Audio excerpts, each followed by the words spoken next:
तेजस्विनावधीतमस्तु मा विद्विषावहै। ஓம் சாந்தி சாந்தி சாந்தி. எல்லாம் வல்ல நடராஜ பெருமானுடைய திருவடிகளை வணங்கியும், நமக்கெல்லாம் குருவாக இருக்கக்கூடிய சங்கரானந்தஜி அவர்களுடைய திருப்பாதங்களை வணங்கியும், இங்கே இருக்கக்கூடிய முமுட்சுக்களுக்கும் சிஞ்சாசுகளுக்கும் என்னுடைய மதிய நேர வணக்கத்தை தெரிவித்துக் கொள்கின்றேன். நாம் பகவத்கீதையினுடைய 18 அத்தியாயம் தெரியும் நமக்கு. அந்த 18 அத்தியாயத்தையும் அத்தியாயம் வழியாக பார்க்கக்கூடியது ஒரு முறை. முதல் 6 ஒன்று தெரியும், அடுத்த 6 ஒன்று இருக்கின்றது, அடுத்த 6 தத்துவம் அசி என்பது அதிலே இருக்கின்றது. முதல் 6 எல்லாம் தத்து என்று பெயர், அடுத்தது துவம், அடுத்தது அசி என்று சொல்கின்றோம். அவ்வாறு இல்லாமல் இது ஒரு டாப்பிக்கை மட்டும் எடுத்துக்கிட்டு அதில் உள்ள அந்த ஒரு அத்தியாயத்தில் என்னென்ன சூத்திரங்கள் ஸ்லோகங்கள் இதை சொல்கின்றன என்று பார்ப்பது ஒரு விதம். இது அனலிட்டிக்கலாக நம்ம பார்க்குறோம். அடுத்ததாக ஒரு டாபிக் எடுத்தோம்னா அது ஒரு அத்தியாயத்தில் மட்டும் இருக்காது. ஆனால் சில பேர் இப்போ நம்ம ஒரு அத்தியாயத்தில் மட்டும் பார்த்துருக்குறோம், அடுத்த அத்தியாயத்திலையும் இந்த டாபிக் வரும். அதையும் நம்ம அதை கோரிலேட் பண்ணி பார்ப்பது மிகவும் பொருத்தமாகவும் இருக்கும் என்று நினைக்கின்றேன்.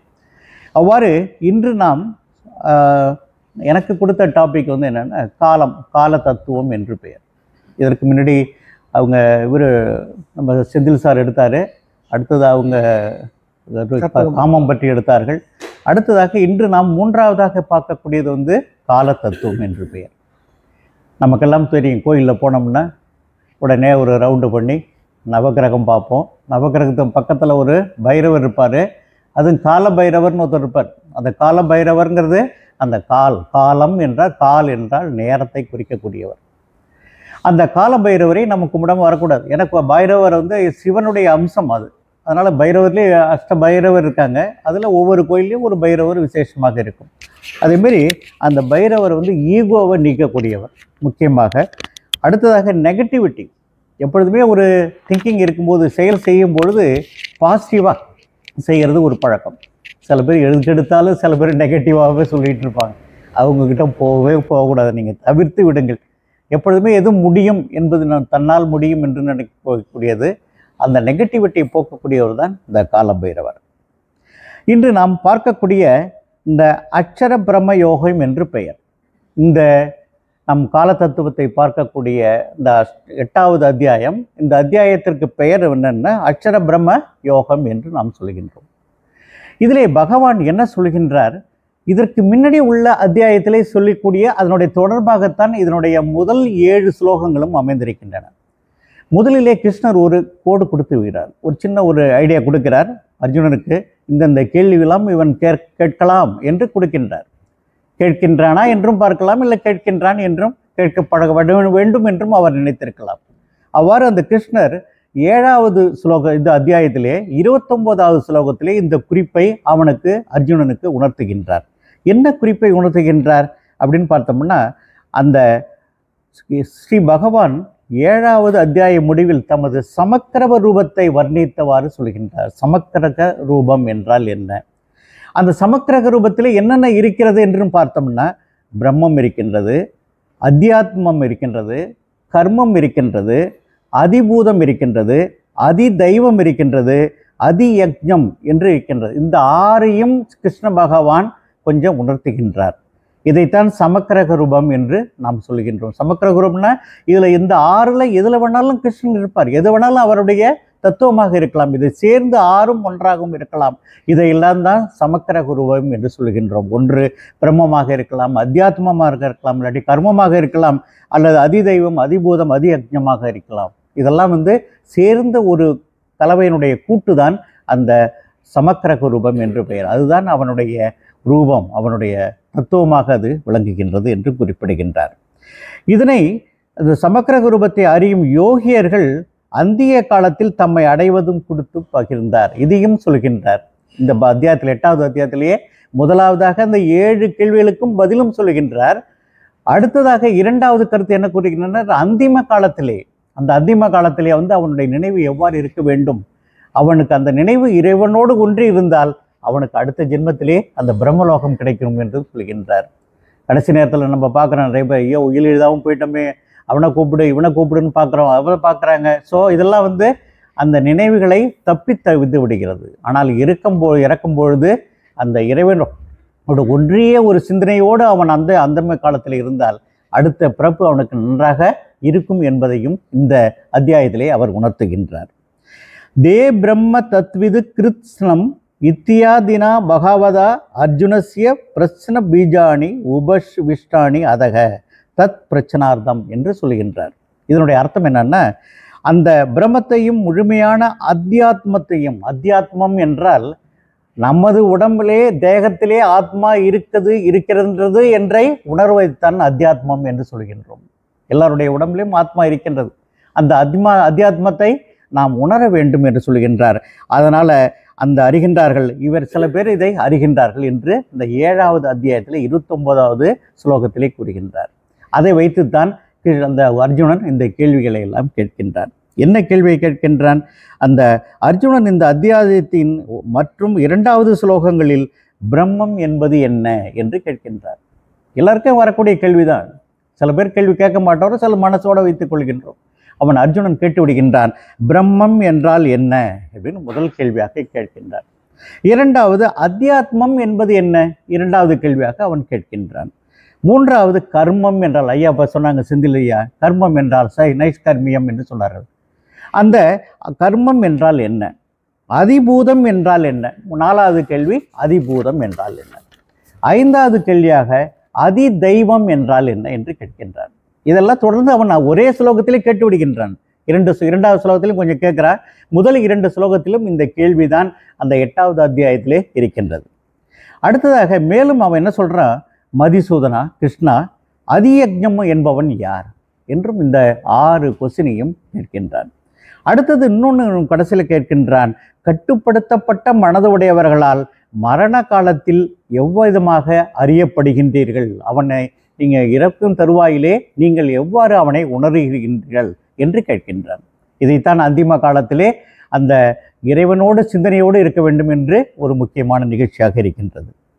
அவ்வாறு அந்த 7 கேள்வியும் கேட்கின்றான். இதற்கு ஸ்ரீ பகவான் முதல் 8வது அத்தியாயத்திலே முதலிலே இதற்கு தான் பதில் சொல்லிவிடுகின்றார்.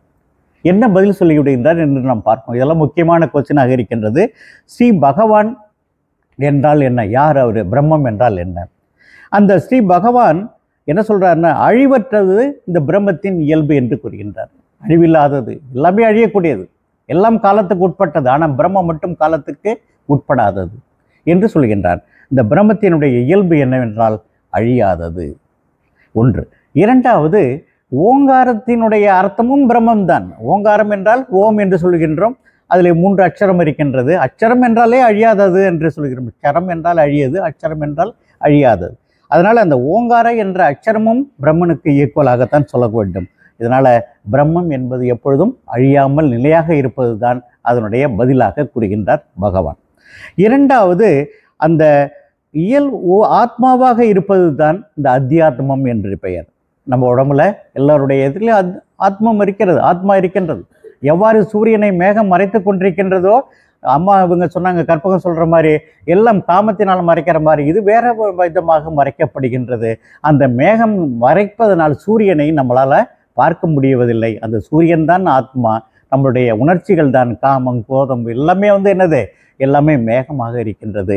அதனால் நம்ம அறியும் போது தான் அந்த அத்தியாத்மம் என்ற ஒரு உணர்வு நமக்கு ஏற்படுகின்றது. இது 2வது. 3வது கேள்வியில் ஆகுதிகளை அக்னியில் தியாகம் பண்ணும்போது தான் அதற்கு கர்மம் என்று பெயர். யாகம் வளர்க்குறோம், யாகம் வளர்க்கறதால முதல்ல பிள்ளையாரை கொண்டாந்துடணும். சந்தன இதில் மஞ்சத்தூளை பிடிச்சி அவரை ஆவாகனம் பண்ணணும். அதுதான் முதலாக நம்ம செய்ய வேண்டியது. பிள்ளையாரை வரவழைத்த வேண்டும். அப்புறமேலுக்கு எவ்வாறு அந்த நெருப்பை ஏற்ற வேண்டியது. நெருப்பை ஏற்றுறது ஐயரை ஏற்றக்கூடாது, யாராவது ஒரு பெண்மணி தான் அந்த நெருப்பை தொடக்க வேண்டும். இதெல்லாம் ஒரு நியதி இருக்கின்றது. அடுத்ததாக என்னென்ன குச்சி அங்கே உபயோகப்படுத்த வேண்டும், அடுத்ததாக நெருப்பை எண்ணெயில் ஊற்றும் போது எப்படி ஊற்ற வேண்டும், அதெல்லாம் ஒரு முறை இருக்கின்றது. இதைத்தான் அந்த கர்மம் என்று சொல்லுகின்றோம். அதில் நிறைய இருக்கிறது. ஒன்று நம்முடைய கடவுபனிஷத்தில் பார்த்தீங்கன்னா அவனுக்கு நச்சிகேதனுக்காக ஒரு யாகமே தனியாக இருக்கின்றது. இவ்வாறு அந்த கர்மம் என்பது என்ன என்றால் யாகம் வளர்ப்பது தான். ஏனென்றால் போன மாதத்தில் தான் அந்த ஒரு திருவண்ணாமலையிலே நான் ஒரு இதுக்கு போயிருக்கும்போது, திருமந்திர வகுப்புக்கு போயிருக்கும்போது அங்கே ஒருத்தர் சொல்லிக் கொடுத்தார். எல்லாருக்கும் உட்கார வச்சு செய்ய கொடுத்தார், செய்யவே சொல்லி கொடுத்தார். அதனால தான் எனக்கு வீசி அப்பொழுது ஞாபகம் வருகிறது. அவ்வாறு அந்த யாகம் வளர்ப்பது மிக முக்கியம். எல்லாருமே யாகம் வளர்க்கலாம், ஒரு குறிப்பிட்ட மக்கள் தான் வளர்ப்பது என்பதில்லை, எல்லோருமே யாகம் வளர்க்கலாம். இவ்வாறு அதைத்தான் நாம் கர்மம் என்று சொல்கின்றோம். யாகம் வளர்ப்பது தான் மழை பெய்கிறது, மழை பெய்கிறதுனால தான் உணவுப் பொருட்கள் விளைகின்றன, உணவுப் பொருட்கள் இருக்கிறதுனால தான் உயிர் இருக்கின்றன. நம்முடைய இந்தியாவிலே வளர்க்கக்கூடிய யாகத்தினால்தான் உலகம் பூராகவும் இது மழை வருஷிக்கின்றது என்று நாம் உணர வேண்டும். அடுத்ததாக தோன்றி மறையக்கூடியது அதிபூதம் என்று பெயர், தோன்றி மறையக்கூடியது. அடுத்ததாக புருஷன் என்ற பிரம்மா கிரண்யகற்பர் தான் இதை அதிதெய்வம் என்று நாம் அழைக்கின்றோம், பிரம்மா அல்லது கிரண்யகற்பர். அடுத்ததாக புருஷன் வாசுதேவனாகிய நானே அதியக்ஞம் என்று கடைசியில் முடிக்கின்றார். யார் அதியக்ஞம்னா நான் தான்ப்பா அப்படின்னு சொல்லி விடுகின்றார். இவ்வாறு அந்த 6 கேள்விகள் அர்ஜுனனால் கேட்கப்பட்டு அதற்கு தகுந்த மாதிரி சுருக்கமாகவும் அவர் பதிலை சொல்லிவிடுகின்றார். இதை போலவே ஒரு பரமார்த்த தத்துவம் பிரம்மம், அத்தியாத்மம், கர்மம், அதிபூதம், அதிதெய்வம், அதியக்ஞம் ஆகிய ரூபங்களில் மாறுபட்டு தெரிந்த போதிலும் தத்துவ ரீதியாக எல்லாமே அது ஒன்றே. எல்லாம் மாறி மாறி இருந்தால் கூடலும், அதாவது ஒரு சேம் ஒயின் இன் டிஃப்ரெண்ட் பாட்டில்ஸ்ன்னு நம்ம சொல்கிறோம் இல்லையா, அதே மாதிரி எல்லாமே ஒன்று தான். அந்த தத்துவ ரீதியாக இது எல்லாம் ஒன்று தான். இதையே தான் சமக்கிரகம் என்று நாம் அழைக்க வேண்டும் என்று கூறுகின்றார். இதைத்தான் சமக்கிரகம். இது அடுத்ததாக வாசுதேவ ஸ்வரம் என்றும் பகவான் கூறுகின்றார். இதே பதிலையும் அவர் குறிப்பிடுகின்றார். இவ்வாறு அந்த முதல் அத்தியாயத்திலே கேட்கப்பட்டக்கூடிய 7 கேள்விகளுக்கும் பகவான் 8வது அத்தியாயத்திலே முதலில் தொடக்கத்திலே 7 ஸ்லோகத்திலே இதுக்கு பதில் கொடுத்து விடுகின்றார். இது முதலாவதாக இந்த 8வது அத்தியாயத்திலே காணப்படுகின்றது. அதற்கடுத்தது இன்னும் என்னென்ன அதில் சொல்கிறாருன்னா, அந்த அந்திம காலத்திலே என்னை சிந்திப்பவனாக உடலை உருகுப்பவன் என்னையே அவன் அடைகின்றான். என்னை பற்றியே அவன் சிந்தித்து கொண்டிருந்து இமைப்பொழுதும் என் நெஞ்சில் நீங்காதான் தாழ்வாழ்க என்று சொல்லுகின்றார் இல்லையா மாணிக்க வாசகர். அதே மாதிரி அந்த நினைப்போடு இருக்கும் பொழுது, அது இன்னொரு பழமொழி ஊரில் சொல்லுவாங்க, கிராமத்தில் பார்த்தீங்கன்னா சாவ போகிறப்ப சங்கரா சங்கரா என்றா என்னடா பண்ணுறது அப்படிம்பாங்க. அது வேற விஷயம். ஆனால் இருந்தாலும் இறைவனை சிந்திக்க வேண்டும். அந்திம காலத்திலே என்னை சிந்திப்பவனாக உடலை உகுப்பவன் என்னையே அடைகின்றான் என்று பகவான் அடுத்த ஸ்லோகங்களிலே 2-3 ஸ்லோகங்களிலே இதை குறிப்பிடுகின்றார். இது நிறைய உபநிஷதங்களில் இந்த கருத்துக்கள் காணப்படுகின்றது. இதில் மட்டும் இல்லை, உபநிஷதங்களையும் இந்த கருத்துக்கள் வலியுறுத்தப்படுகின்றன. பிரம்மலோகம் வரை சென்று திரும்ப வருபவர், அதாவது பிரம்மலோகம் வரைக்கும் போயிட்டு நிறைய பேர் திரும்பி வந்துடுவாங்க. எப்படி நிறைய பேர் நம்ம இப்போ சுந்தரர் இருந்திருக்கின்றார், மாணிக்க வாசகர் இருந்திருக்கின்றார், எல்லோருமே அங்கேருந்து அங்கே தான் இல்லை. அடுத்ததாக திரும்ப வருபவர்களுக்கு பேர் என்னென்னா அசுர சம்பத்தை இவர்கள் பெற்றவர்கள் என்று குறிப்பிடுகின்றது. அசுர சம்பத் ஒன்று, தெய்வ சம்பத் என்று இருக்கின்றது. தெய்வ சம்பத்தை பெற்றவர்கள் திரும்பி வரமாட்டாங்க. இவர்கள் அந்த கிரும முக்தியை அடைந்தவர்கள் திரும்பவும் வருவார்கள். என்ற சமயத்தில் அங்கே போயிட்டு இங்கே குரு கிடைக்கலன்னா கூட பிரம்மன் அங்கே உபதேசிப்பான் என்ற ஒரு கருத்தும் இருக்கின்றது. உபதேசித்து திரும்பி அவங்கள அங்கேயே ப்ரொமோட். இப்போ ஒரு ஃபெயில் ஆகிட்டா எக்ஸாமில் இப்போல்லாம் பார்த்தீங்கன்னா அப்போல்லாம் ஒரு வருஷம் காத்திருக்கணும். இப்போ அப்படி கிடையாது, 5 நாள்லேயே அடுத்தது ஒரு எக்ஸாம் வச்சு பண்ணுறாங்க இல்லையா, ட்ரெயின் பண்ணி. அதே மாதிரி அங்கேயே அவர் ட்ரெயின் பண்ணி என்ன பண்ணுறார், பிரம்மா அங்கே ஏற்றுக்கொள்கின்றார். இவ்வாறு அந்த அசுர சம்பத்தை பெற்றவர்கள் பிரம்மலோகத்திற்கு போய் திரும்பவும் வரக்கூடியவர்களாக இருப்பார்கள். அடுத்ததாக தெய்வ சம்பத்தை பெற்றவர்கள் அங்கே இருந்து அப்படியே உயர போகக்கூடியவர்களாக திரும்ப வரமாட்டார்கள், அவர் வேற ஒன்று. இவ்வாறு ஸ்ரீ பகவான் இந்த அத்தியாயத்திலே குறிப்பிடுகின்றார். அடுத்து நாம் இன்று பார்க்கக்கூடிய சுவாமிஜி குறிப்பிட்ட அந்த ஸ்லோகங்கள் 3 ஸ்லோகங்கள் கால தத்துவத்தை பற்றி குறிப்பிடுகின்றது. இது 17, 18, 19வது ஸ்லோகங்களிலே இந்த 8வது அத்தியாயத்திலே காணப்படுகிறது. இந்த பிரம்மலோகே சகிதாலோகே கஸ்மத் புனர் ஆவர்தின கால பரிச்சின்னத்வாத் கதம் என்று குறிப்பிடுகின்றார். இது என்னென்ன ஒரு தொடர்பு, ஒரு கனெக்ஷனுக்காக உள்ளது. அத்தியாத்ம பாஷ்யம் என்று பெயர். இந்த தொடர்புக்காக ஒரு ஸ்லோகத்திற்கும் மற்றொரு ஸ்லோகத்துக்கும் சங்கராச்சாரியார் கூட ஒரு தொடர்பு எழுதியிருப்பார். அதே மாதிரி தான் இந்த தொடர்பு. இந்த தொடர்பில் என்ன கூறப்படுகிறது என்று பார்த்தோம்னா, பிரம்மலோகத்தோடு சேர்ந்து எல்லா லோகங்களும் எந்த காரணத்தினால் மீண்டும் வரக்கூடியதாக இருக்கிறது என்றால் காலத்தால் பகுக்கப்பட்டிருப்பதால் என்று குறிப்பிடுகின்றார். எல்லாமே காலத்திலே பகுக்கப்பட்டிருக்கிறது. பிரம்மனுக்கு என்ன வயசு, விஷ்ணுக்கு என்ன, எல்லாமே நம்ம பார்க்கலாம். அதை பிரம்மலோகத்தோடு சேர்ந்து எல்லா லோகங்களும் எந்த காரணத்தினால் மீண்டும் வரக்கூடியதாக இருக்கின்றனவோ காலத்தால் அது பகுக்கப்பட்டிருக்கிறது என்றும் கூறுகின்றார். எல்லாமே பகுத்து, யாருக்கும் ஒன்றும் ஓரவஞ்சனை கிடையாது. கற்பகம் காமத்தை பற்றி பேசிட்டாங்கிறதுக்காக ஒரு 10 வருஷம் கிடையாது. அதேமாரி எல்லாமே வகுக்கப்பட்டிருக்கின்றது என்று அது இருக்கின்றது. இதிலே முதலாவதாக இருக்கக்கூடிய இந்த 17வது ஸ்லோகத்தை நாம் இன்று பார்க்கலாம். முதலாவதாக சகஸ்ர யுக பரியந்தம் அகரியத் பிரம்மணோ விதுகு ராத்திரிம் யுக சகஸ்ராந்தாம் தே அகோராத்திர தோ ஜனாகா என்று குறிப்பிடுகின்றார். இந்த 17வது ஸ்லோகத்தில் மிக அழகாக இந்த கால தத்துவத்தை பற்றி குறிப்பிடுகின்றார். இதில் பார்த்தோம்னா முதலிலே பிரம்மண என்றால் பிரம்மாவிற்கு என்று பெயர். எத்தியக எது பகல் பொழுதாக இருக்குமோ, எத் என்றால் எது என்று அர்த்தம், அகக என்றால் பகல் பொழுதாக இருக்குமோ, சகஸ்ர யுக பரியந்தம் 1000 யுகங்களை கொண்டதாக இருக்கும். பிரம்மாவுக்கு 1000 யுகங்கள் ஒரு பகலாக இருக்கும். அடுத்தது 1000 யுகங்கள் அவருக்கு இரவாக இருக்கும். இது அவருக்கு பிரம்மனுக்கு விதிக்கப்பட்ட கால அளவு. இது சகஸ்ர யுக 1000 யுகங்கள். யுகங்கள்னா என்னன்னு பார்ப்போம். நம்ம சொல்கிறேன் உங்களுக்கு என்னங்கிறது, ஒரு யுகம்னா என்னங்கிறது சொல்கிறேன். இப்போ பிரம்மாவிற்கு எது பகல் பொழுதாக இருக்குமோ அது 1000 யுகங்களை கொண்டதாக இருக்கும். அது யுகம்னா 4 யுகம் உங்களுக்கு தெரியும் என்னங்கிறத அதை நான் சொல்கிறேன். இப்போ அடுத்தது ராத்திரிம், அது போலவே ராத்திரிம் யுக சகசிராந்தாம், அதிலே வருது 1000 யுகங்களை முடிவாக கொண்டது அந்த இரவும் பெரி.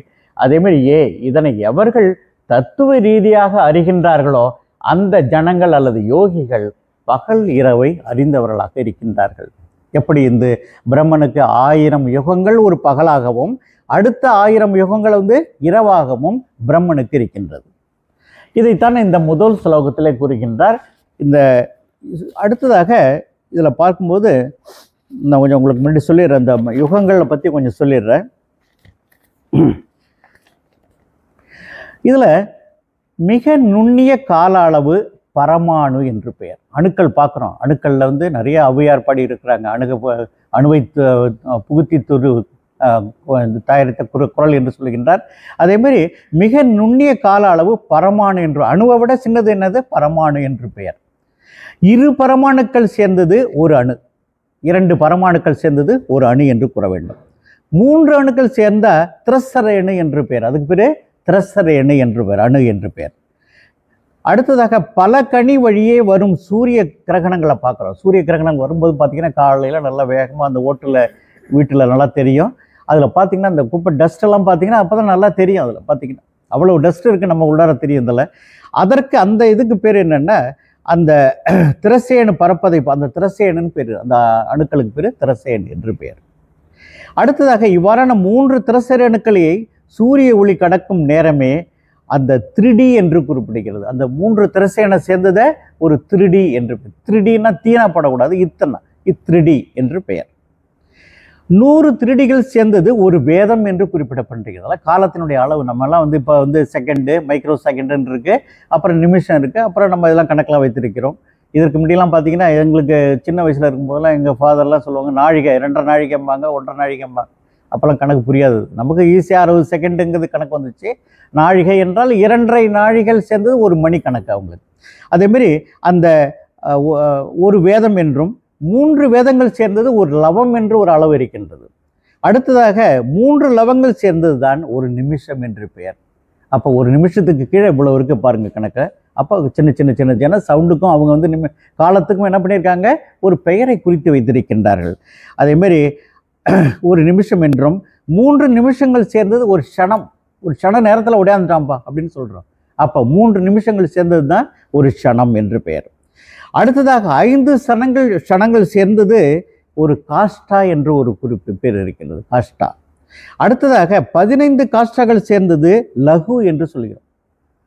லகுங்கிறது நிறைய இப்போ நம்மளுடைய பாடல்களே பார்த்தீங்கன்னா லகு அப்படின்னு ஒரு இது இருக்கும், சின்னதாக இருக்கும். இதில் கிராமர்லேயே இருக்குது, நம்ம இதில் சன்ஸ்கிரிட் கிராமர்லேயே பார்த்தீங்கன்னா லகு என்ற ஒரு வார்த்தை இருக்கின்றது. லகுனா சின்னது, வேற ஒன்றும் இல்லை. மகாங்கிறது பெருசு, அது வேற ஒன்றும் இல்லை. அடுத்ததாக லகு என்றும் 15 லகுக்கள் சேர்ந்தது ஒரு நாடிகா என்று ஒரு பெயர் இருக்கின்றது. அடுத்ததாக 6 நாடிகள் சேர்ந்தது ஒரு பிரகரம் என்று ஒரு பெயர் இருக்கின்றது. 8 பிரகரம் சேர்ந்தது தான் ஒரு நாள். ஒரு நாளைக்கு 24 மணி நேரம் சொல்கிறாங்க கணக்கு. அந்த 24 மணி நேரத்தில் 3 மணி நேரம் ஒரு பிரகரம் என்று ஒரு பெயர். அப்போ 8 பிரகரம் சேர்ந்தது தான் ஒரு நாள். ஒரு நாள் என்பது ஒரு பகலும் ஒரு இரவும் இரண்டும் சேர்ந்தது. ஆங்கிலத்திலே பார்த்தோம்னா மறுநாள் அந்த 5:99 வரைக்கும் 5:59 வரைக்கும் அந்த முதல் நாள் கணக்கில் தான் இருக்கும். ஆனால் நம்ம வந்து என்ன பண்ணியிருப்போம், மறுநாள் நம்ம கணக்கில் வந்து 5:59 வரைக்கும் இருக்கும். ஆனால் அவங்க வந்து 12 மணிக்கே நாள் மாறிடும். 12 மணி இரவு வந்துச்சுன்னா அடுத்த நாளுக்கு அது கணக்கு போயிடும். அவ்வாறு அந்த ஒரு பகல் ஒரு இரவு சேர்ந்தது தான் ஒரு நாள் என்று சொல்லுகின்றோம். அது 8 பிரகரத்தை உடையது. 15 நாட்களுக்கு ஒரு பட்சம், கிருஷ்ணபட்சம் என்று சொல்லுவோம். 2 பட்சங்கள் ஒவ்வொரு மாதத்துக்கும் இருக்கும். பூர்வபட்சம், இன்னொன்று கிருஷ்ணபட்சம் என்று சொல்வார்கள். 15 நாட்களுக்கு ஒன்று இருக்கின்றது. அதேமாதிரி ஒரு மாதம் என்று அதற்கு ஒரு பட்சம், 2 பட்சங்கள் சேர்ந்தது ஒரு மாதம். 6 மாதங்களுக்கு ஒரு அயனம் என்று பெயர். அதுதான் தட்சிணாயனம் என்று சொல்லுகின்றோம், உத்தராயணம் என்று சொல்லுகின்றோம். 6 மாதங்கள் சேர்ந்தது. அவ்வாறு 2 அயனங்கள் சேர்ந்தது ஒரு ஆண்டு. எவ்வாறு 2 பட்சங்கள் சேர்ந்தது, 2 பட்சங்கள் சேர்ந்தது ஒரு மாதம், 2 அயனங்கள் சேர்ந்தது ஒரு வருடம் என்று சொல்கின்றோம். இது மனிதனுடைய கணக்கு. இதெல்லாம் நமக்கு உள்ள கணக்கு. இதே தேவர்களுக்கு ஒரு கணக்கு இருக்குது, பிரம்மனுக்கு வேறு கணக்கு இருக்குது. எல்லாருக்கும் இருக்குது. பிரம்மனுக்கும் உடல் இது எல்லாத்துக்கும் இருக்குது. அதேமாரி 2வது தேவர்களுக்கு எப்படி இருக்குன்னா, இவ்வாறு மனிதனின் ஒவ்வொரு ஆண்டு தேவர்களின் ஒரு நாளாகும். நமக்கு ஒரு வருஷம்னா அவங்களுக்கு ஒரு நாள். அதாவது மனிதர்களின் 6 மாதங்கள் கொண்ட உத்தராயணம் தேவர்களுக்கு ஒரு பகல். அப்போ ஒரு வருஷத்துக்கு 6 மாதத்துக்கு ஒரு பகல் வரும்ல அவங்களுக்கு. அதனால் உத்தராயணம் என்பது அவர்களுக்கு பகல்.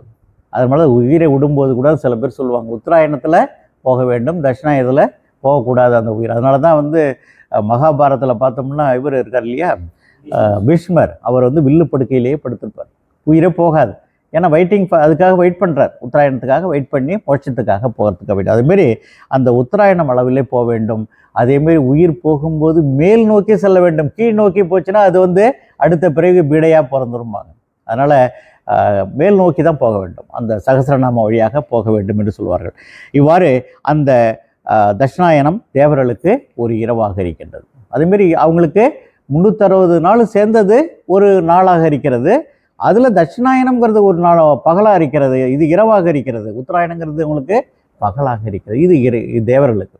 ஆனால் இவ்விதம் மாந்தரின் கால பரிணாமத்தை காட்டிலும் தேவர்களின் கால பரிமாணம் 360 மடங்கு அதிகமாக இருக்கின்றது. இக்கணக்குப்படி மாந்தரின் ஓர் ஆண்டு தேவர்களுக்கு ஒரு நாள், மாந்தரின் 30 ஆண்டுகள் தேவர்களுக்கு ஒரு மாதம், அவங்களுக்கு ஒரு மாதம்.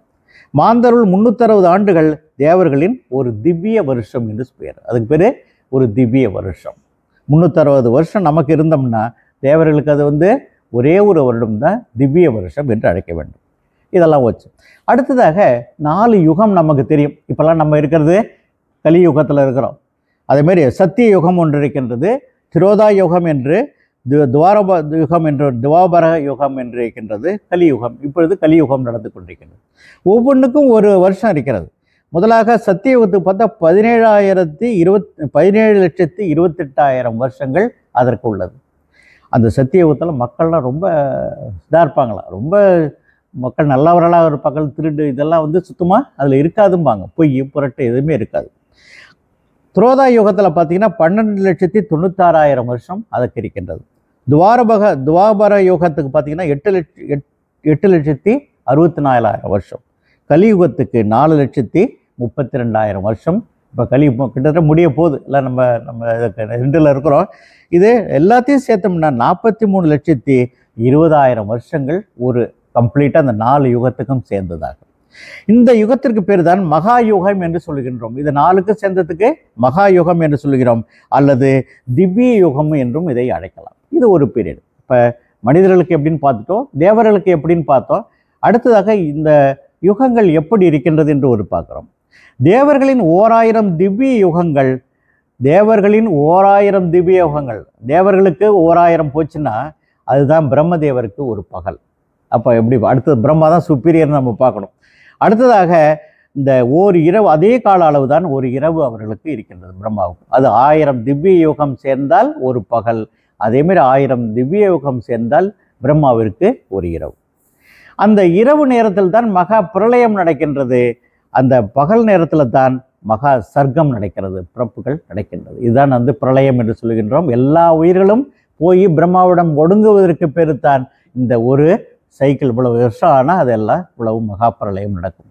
இப்பொழுதும் நிறைய பார்த்தீங்கன்னா அந்த தோணியப்பர் என்று ஒரு சீர்காழியிலே ஒரு கோயில் இருக்கிறது. தோணியப்பர் அப்போ வந்து பிரளயம் நடக்கும்போது தோணியில் வந்து எல்லாரையும் காப்பாற்றினார் என்று சொல்வார்கள். அதனால தான் அவருக்கு பெரிய தோணியப்பர், பிரளய காலத்திலே வந்தார் அவர் என்று சொல்வார்கள்.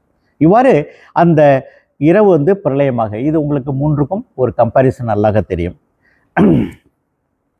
அடுத்ததாக பிரம்மதேவன் பகவானுடன் ஐக்கியமாகின்றான். பிரம்மதேவன் வந்து அந்த பகவான் என்றால் அந்த பிரம்மன் என்று பெயர். இந்த பிரம்மா வேற, அந்த பிரம்மாவுக்கு ரெண்டுக்கும் வித்தியாசம் பண்ணிக்கணும். நீங்கள் பிரம்மன் என்பதுதான் சுப்பீரியர், அவர் ஒருவர். அவர் தான் நம்ம வந்து டெய்லி பேசுகிறதெல்லாம் நம்ம பிரம்மன் தான் பேசுகிறோம், அதுதான் ஆத்மா என்று சொல்கின்றோம்.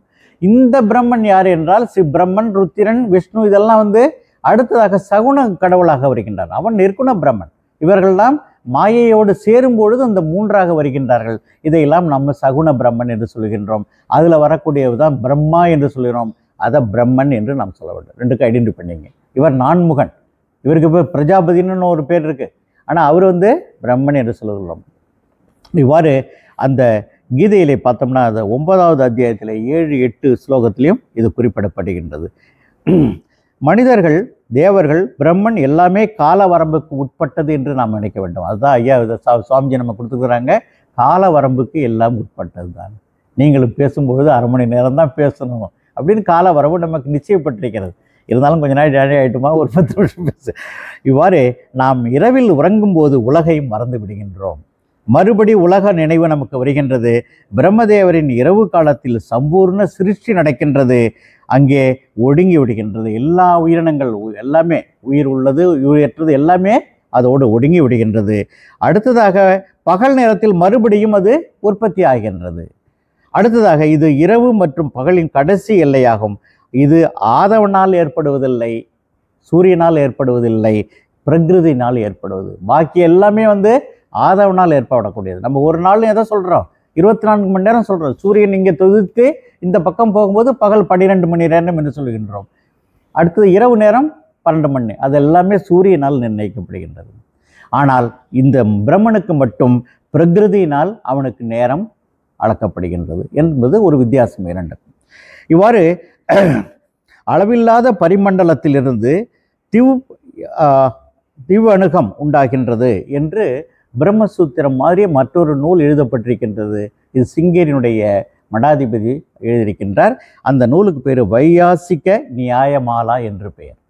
இதில் வந்து இந்த குறிப்புகள் கொஞ்சம் காணப்படுகிறது. பிரம்மசூத்திரத்திலும் இருக்கின்றது. இது அதனுடைய பிரம்மசூத்திரத்தினுடைய ரெப்ளிகேஷன் தான் இது வையாசிக நியாயமாலா என்று பெயர். ரொம்ப அழகான புக் அது. சிங்கேரி மடத்திலே அவர்கள் வெளியிட்டிருக்கின்றார்கள். இப்போ ஓரளவு உங்களுக்கு காலம்னா என்னன்னு தெரியுது, கால தத்துவத்தில் அர்த்தம் புரியுது. அடுத்ததாக இந்த இதுக்கு பார்த்தோம்னா அந்த பொழிப்பறை உங்களுக்கு சொல்லிட்டது. பிரம்மாவிற்கு எது பகல் பொழுதாக இருக்குமோ அங்கே 1000 யுகங்கள் இருக்கின்றது. 1000 யுகங்களை முடிவாக கொண்டது தான் தத்துவ ரீதியாக யார் அறிகிறார்களோ அந்த ஜனங்கள் தான் பகல் இரவை அறிந்தவர்களாக இருக்கின்றார்கள். இதற்கு சங்கரர் பாஷ்யம் எழுதியிருக்கின்றார்.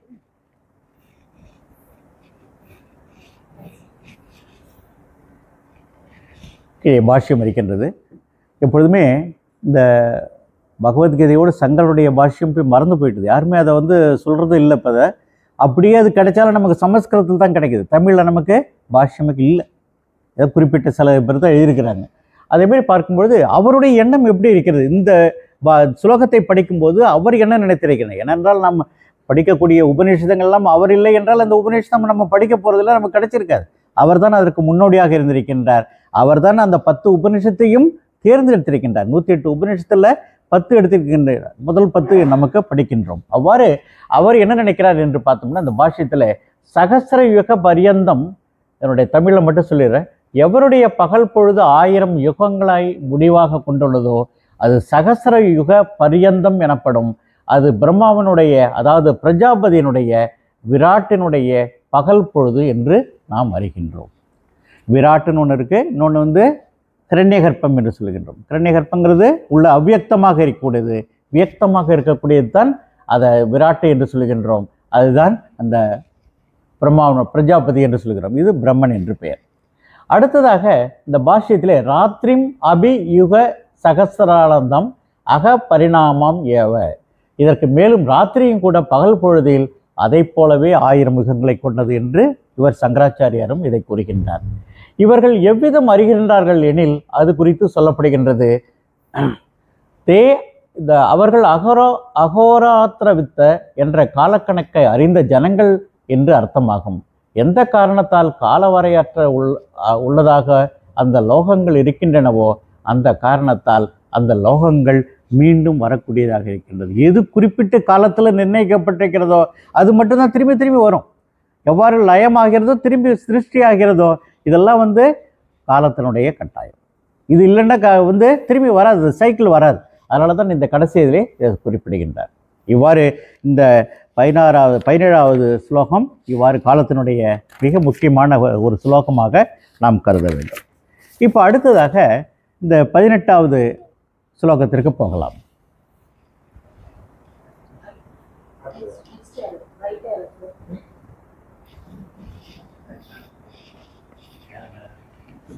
ஓகே, முக்கியமாக 2 கருத்துக்களை கூறுகின்றார். அவ்வியக்தம் என்றால் என்ன, வியக்தம் என்ன, வேற ஒன்றும். இப்போ காலத்தை 17 முடித்து விட்டார்.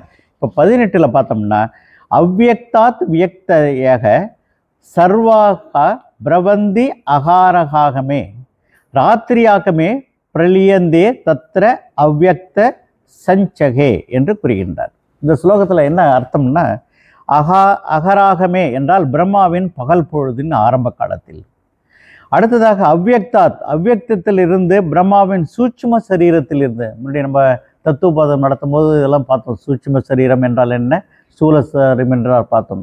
அப்போ அந்த சூட்சும சரீரத்தில் இருந்துதான் இந்த அவ்வியக்தத்தில் இருந்துதான் பிரம்மாவின் சூட்சும சரீரத்திலிருந்து எல்லா சரீரங்களும் உண்டாகின்றன. சர்வா என்றால் எல்லா என்ற அர்த்தம். வியக்தைய சரீரங்களும் பிரவந்தி தோன்றுகின்றன என்ற அர்த்தம்.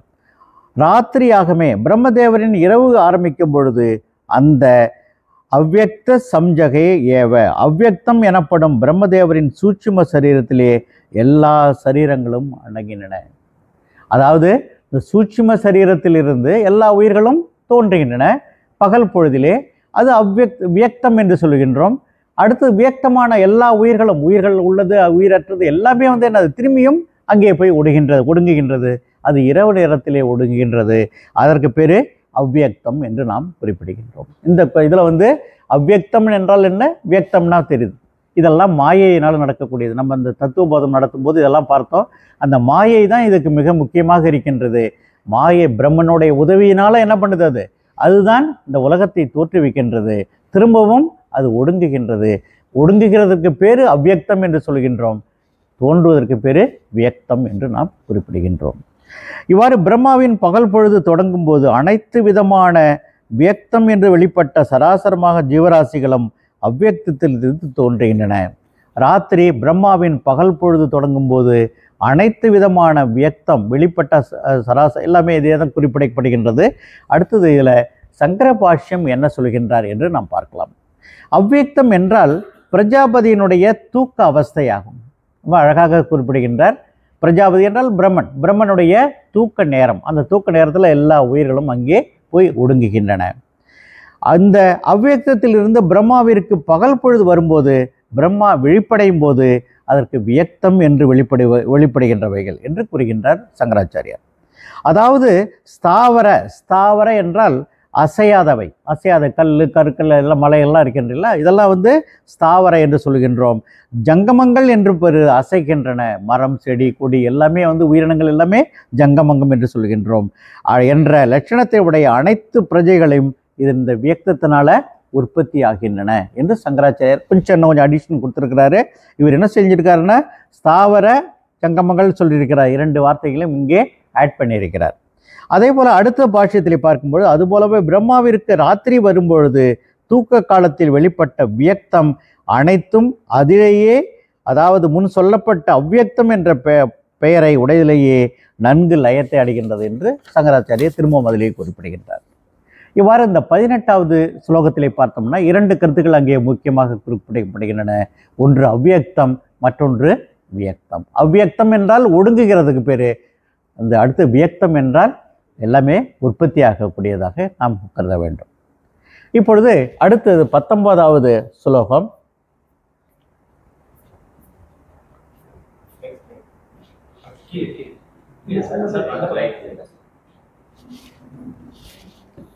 யூத் பூத்வா பிரலியதே ராத்திரியாகமே அவச பார்த்த பிரவத்தியகராகமே என்று குறிப்பிடுகின்றார். இதில் என்ன சொல்றாருன்னா, பார்த்த அர்ஜுனனே நீ என்ன அதான் என்ன சொல்றாரு, அர்ஜுனா அதே இந்த பூதக்கூட்டம் ஜீவராசிகளின் சமுதாயம் மீண்டும் மீண்டும் பிறந்து தன் வசமில்லாமல் ராத்திரி வரும்போது லயத்தை அடைகின்றது, பகல் வரும்போது மறுபடியும் அது உண்டாகின்றன. இந்த உயிர் கூட்டங்கள் எல்லாம் ஏதோ நமக்கு சுவாமிஜி இன்விடேஷன் கொடுத்துருக்காரு, அதனால நாங்கள் வந்திருக்கிறோம். அதனால் நம்ம இதெல்லாம் கொஞ்சம் தெரிந்து கொள்கின்றோம். இதனுடைய முக்கியம் என்னங்கிறது நமக்கு தெரியப்படுத்திக்க முடியும். இது ஒன்றுமே தெரியல, நம்ம என்ன பண்ண போகிறோம், வீட்டில் சாப்பிட போகிறோம், வேலை செஞ்ச போகிறோம், பக்கத்தில் சண்டை போட போகிறோம், இல்லை அவங்ககிட்ட இதேமாரி தான் பொழுது போக்கி கொண்டு திரும்பவும் இதே உலகத்திலே பிறந்து கொண்டிருக்க போகின்றோம். இதைத்தான் இவர் சொல்லுகின்றார் இந்த ஸ்லோகத்திலே. இந்த கூட்டங்கள் மீண்டும் மீண்டும் பிறந்து இந்த பிரகிருதியினுடைய வசப்பட்டு, பிரகிருதி என்றால் இந்த உலகத்திலே உள்ள எல்லா பொருள்களின் மீதும் ஆசைப்பட்டு, காமம் என்று சொன்னார்கள், அதுமாரி எல்லா பொருள்கள் மேலும் ஆசைப்பட்டு திரும்பி திரும்பி அதிலேயே உழன்று கொண்டிருக்கும். திரும்பி என்ன ஆகுது, லயமாகி திரும்பி பிறப்பு வரப்போகுது. இதுதான் போய் கொண்டிருக்கும். அந்த முக்கியமாக இதில் என்ன வேணும்னா, நமக்கு வைராக்கியம் மிக முக்கியமானது. இந்த இதில் என்ன சொல்கிறாரு, இந்த பிரகிருதியினுடைய வசப்படக்கூடாதுன்னா நமக்கு என்ன வேணும், வைராக்கியம் வேணும். விவேகத்துக்கு அடுத்ததாக என்ன நம்ம சொல்கிறோம், வைராக்கியம் என்று சொல்கின்றோம். வைராக்கியம் என்றால் இந்த பிரசவ வைராக்கியம் மாதிரி கிடையாது. அந்த அர்த்தம் வைராக்கியம் என்றால் பற்றின்மை என்று நாம் கொள்ள வேண்டும். எதுலேயும் பற்று இருக்கக்கூடாது. அப்பா பையன் பேரன் தாத்தா இருந்தால் கூடாலும் ஒரு டிஸ்டன்ஸ் கொஞ்சம் அந்த பற்று இல்லாமல் இருந்தோம்னா பையங்களும் நல்லா வளருவாங்க, நமக்கு அந்த பிரச்சனை எதுவுமே இருக்காது. அதுமாரி உலகத்தில் உள்ள பொருள்கள், அந்த பொருள்கள் மீதும் ஒரு ஆசை இருக்கக்கூடியது. இதெல்லாம் பற்றில்லாமல் இருந்தால் அதைத்தான் என்ன சொல்கிறாரு, பிரகிருதி வசப்படாமல் இருக்க வேண்டும் என்று சொல்கின்றார். இல்லாட்டி என்ன, அந்த பூதக்கூட்டங்கள் அல்லது ஜீவராசிகளின் சமுதாயம் மீண்டும் மீண்டும் பிறந்து தன் வசமில்லாமலேயே ராத்திரி வரும்போது லயத்தை அடைகின்றது, பகல் நேரத்தில் திரும்பவும் பிறப்பு ஏற்படுத்தப்படுகின்றது என்று கூறுகின்றார். இதைத்தான் இந்த 19வது ஸ்லோகம் கூறப்படுகின்றது. இதிலே நம்ம கொஞ்சம் சிறப்புரை இதில் பார்க்கலாம். இதில் பூதக்கிராமம் என்றால் என்ன அப்படின்னு பார்க்குறோம். பூதக்கிராமம்னா பூத சமுதாயம்னா அந்த ஜீவராசிகளின் கூட்டம், தாவரம், எல்லா சங்கமங்கள் எல்லாத்துக்கும் சேர்ந்ததுக்கு பேர் பூதக்கிராமம் என்று நாம் பெயர் கொள்ள வேண்டும். அசைகின்ற ஸ்தாவரம் சொன்னப்ப ஜங்கம கூட்டங்கள் என்று சொல்லுகின்றோம். அதாவது அதுவே ஜீவராசிகளின் கூட்டம் என்று சொல்லுகின்றோம். அதுவே மீண்டும் மீண்டும் பகல் பொழுதினில் பிறந்து பிரம்மாவின் இரவு பொழுது வரும்போது மீண்டும் மீண்டும் ராத்திரி வரும்போது அது ஒடுங்குகின்றது என்று குறிப்பிடுகின்றார். இதில் காரணம் என்னென்ன, பிரகிருதியின் மேலே இருக்கக்கூடிய ஆசையினால தான் மீண்டும் மீண்டும் உயிர்கள் பிறந்து கொண்டிருக்கின்றன என்று குறிப்பிடுகின்றார். அதனால் பார்த்த மீண்டும் பிரம்மாவிற்கு பகல் பொழுது வரும்போது அனைத்தும் இதெல்லாம் உண்டாகின்றது என்று அர்ஜுனனுக்கு பகவான் சொல்கின்றார். இதில் 16வது ஸ்லோகத்திலே பிரம்மலோகம் வரையிலான உலகங்கள் அனைத்தும் புனராவிருத்தி தருவதைத்தான் என்று பகவான் சொல்லுகின்றார். இதில் 17, 18, 19 நம்ம பார்த்துருக்குறோம். 16வது இது வரைக்கும் ஸ்லோகத்தில் என்ன சொல்கிறாருன்னா, இது எல்லா உலகத்திற்கும் பிரம்மலோகத்திற்கும் சரி அந்த புனராவிருத்தி தரக்கூடியதாக இருக்கின்றது. தோன்றும் மறையும் இவ்வாறு தான் எல்லா உலகமும் இருக்கின்றது என்று அந்த 16வது ஸ்லோகத்திலே குறிப்பிடுகின்றார். அடுத்ததாக இன்னும் கொஞ்சம் ஸ்பெஷல் என்னன்னு பார்த்தோம்னா, இதற்கு விடையாக மிக உயர்வான பிரம்மலோகமும் கால வரம்புக்கு உட்பட்டது என்று நாம் அறிய வேண்டும். பிரம்மலோகத்துக்கும் ஒரு காலம் இருக்கின்றது. காலம் மனித ஆயுளை ஒப்பிடும்போது எவ்வளவு மிக நீண்டதாக இருந்த போதிலும் அதுவும் எல்லைக்கு உட்பட்டது என்று நாம் உணர வேண்டும். ஆனால் பகவான் தாம் கால வரம்புக்கு உட்படாதவர் என்னும் உண்மையை தெளிவுபடுத்துகிறார். அதுதான் பிரம்மம் எதனாலேயும் அழிவதில்லை என்று குறிப்பிடுகிறார். அடுத்ததாக ராத்திரியாக மே அவச என்று அடுத்த ஸ்லோகம் இருக்கிறது. இதற்கு இந்த அவசக என்றால் சொல்லுக்கு ஜீவன் பிரகிருதி சார்ந்த பொருட்களில் ஏதேனும் ஒன்றை தன்னுடையது என்று எண்ணும்போது தான் நான் இப்பொருளுக்கு உரிமையாளன் என்று கூறுகின்றார். அதாவது ஒரு பொருள் மேலே ஒரு ஆசை. சில பேர் என்ன பண்ணுவோம், ஒரு காலத்தில் வசதியாக இருந்திருப்பான், என்ன பண்ணியிருப்பான், ஒரு 10 வீடு இருந்திருக்கும், அதில் எல்லாத்தையும் விற்றுட்டு போகும்போது போயிருக்கான். அது 10 வருஷத்துக்கு முன்னாடி இருக்கும், அது வேறு யார்கிட்டே இருக்கும். அது திரும்பி வரும்போது என்ன சொல்லுவான், அந்த 10 வீடு என்னதுதான்ப்பா அப்படிமா. அது இப்போ இத்தனை வருஷம் ஆகிட்டது, இவனுக்கு அதுக்கு சம்மந்தமே இல்லை. ஆனால் இதெல்லாம் இந்த 10 வீடும் என்னது தான் அப்படிமா. அதுமாரி அந்த பொருள் மேலே பற்று, வித்த பொருள் மேலேயும் அவனுக்கு பற்று இருக்கிறது. அப்படி அதேமாரி அது என்ன சொல்கிறாருன்னா, நான் பொருளுக்கு உரிமையாளன் என்ற எண்ணம் இருக்கின்றது ஏற்படுவதால் அதற்கு அடிமையாக நேர்கிறது. அவன் அதிலேயே பற்று இருந்து கொண்டே இருக்கின்றது. ஜீவன் பிராகிருத பதார்த்தங்களை எந்த அளவு ஏற்றுக்கொள்கிறதோ அந்த அளவு சுதந்திரத்தை இழந்து விடுகிறது. அதனால் அவனுக்கு ஒரு சுதந்திரமான எண்ணமும் போய்விடுகிறது. இந்த இழப்பு ஒரு பொழுதும் விடுபடுவதில்லை. இதைத்தான் பரமாத்ம பிராப்தி என்று சொல்கின்றோம். இந்த பரமாத்ம பிராப்தி ஏற்படாத வரை, ஞானம் ஏற்படாத வரை அவன் என்ன சொல்வான்? வித்த ஊட்டையும் தன்னுடைய வீடாகவே சொல்லி கொண்டிருப்பான். இவ்வாறு இதற்கு காரணம் என்னவென்றால், இந்த பரமாத்ம பிராப்தி அவனுக்கு ஏற்படவில்லை. பரமாத்ம பிராப்தின்னா ஞானம் என்று பெயர். இந்த ஞானம் இருந்தால்தான் பற்றின்மை ஏற்படும். பற்றின்மை இருந்தால் தான் இப்போ சுவாமி காலையில் சொல்லும்போது சொன்னாங்கல்ல, உனக்கு நிறைய அசையாத பொருள்கள் இருந்தால் கூடலும் இருந்து வேணுங்கிறவங்களுக்கு எடுத்து கொடுத்துருங்க அப்படின்னு சொன்னாங்க. அதனால் அந்த பற்றின்மை கொஞ்சம் கொஞ்சமாக குறையும். அவ்வளவும் முடியலைனாலும் ஏதாவது ஒரு பொருளாவது ஒரு ஷேராவது நம்ம அதை கொடுத்து விடலாம். ஜனன மரண சுழற்சியிலிருந்து விடுபட முடியாது என்பதும் இதிலிருந்து நமக்கு தெரிகின்றது. ஆனால் இதன் பிரகிருதி மற்றும் சுழற்சியிலிருந்து விடுபட முடியாது என்பது நம்ம நன்றாக தெளிவாக தெரிகின்றது என்று கூறுகின்றார். ஆனால் பிரகிருதியின் தொடர்பை பரமாத்ம பிராப்தி விடுபட முடியாது என்பதும் தெளிவாகிறது. ஆனால் இதன் பிரகிருதி மற்றும் பிரகிருதி ஜென்ம பதார்த்தங்களின் ஈர்ப்பு அழிந்து போகும்போது, அதாவது இதற்கு பிரகிருதியினுடன் உள்ள சம்பந்தம் முழுமையாக விடுபடும் போது, தனது தூய சோரூபத்தின் ஞானம் ஏற்படும் பொழுது மகா சங்காரத்திலிருந்து தோன்றுவதில்லை, மகா பிரளயத்திலும் துன்பப்படுவதில்லை என்று பகவத்கீதையிலே 14ஆம் அத்தியாயத்திலே 2வது ஸ்லோகத்திலே இதை குறிப்பிடுகின்றார்.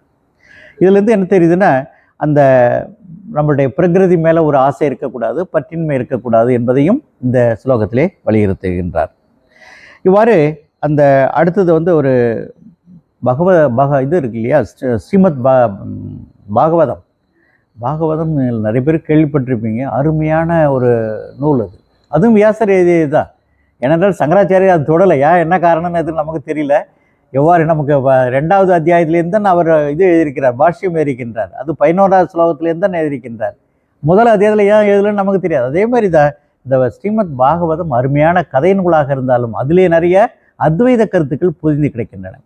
அதிலே ஒன்று இதுமாரி ஸ்ரீ பகவான் அதில் சொல்கிறாருன்னா, அகம் பக்த பராதீனோ ஹி அஸ்தவந்திர இவ திவிஜ சாதுபிர் கிரஸ்த கிருத்தியோ பக்தைர் பக்த ஜன பிரய.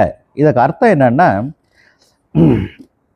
என் பக்தர்களின் விருப்பத்திற்கு கீழ்ப்படிந்தவன், என் பக்தர்களின் விருப்பத்திற்கு நான் கீழ்ப்படிந்தவன். யார் சொல்கிறாரு? பகவான் சொல்கிறார். என் பக்தர்கள் உண்மையான பக்தர்களாக இருந்தால் அவர்களுக்கு நான் அடிமை என்று சொல்கின்றார். அடுத்ததாக இந்த நான் சுதந்திரமானவன் அல்ல. அதே யார்? பகவான் சொல்கிறார், நான் சுதந்திரமானவன் அல்ல.